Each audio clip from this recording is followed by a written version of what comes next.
So there's a little girl. She's 5 years old. She's hungry. She's in her parents' kitchen. She climbs up on the bench and she sees there are 2 apples in the fruit bowl.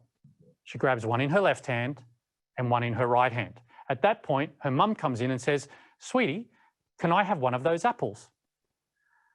The little girl looks at her left hand. She looks at her right hand. She looks at her mum. She bites the apple in her left hand and then she bites the apple in her right hand. Her mother just shakes her head. She cannot believe her child has been so selfish.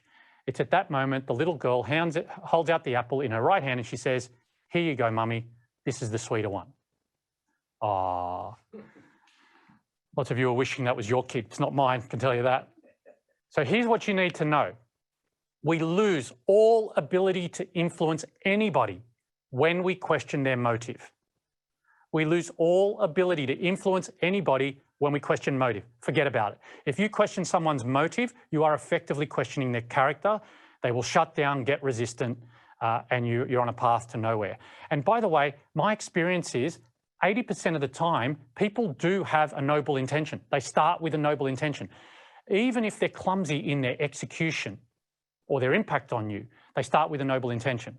More interestingly though, my colleagues, we live this as a way of life. We assume everybody has a noble intention all the time.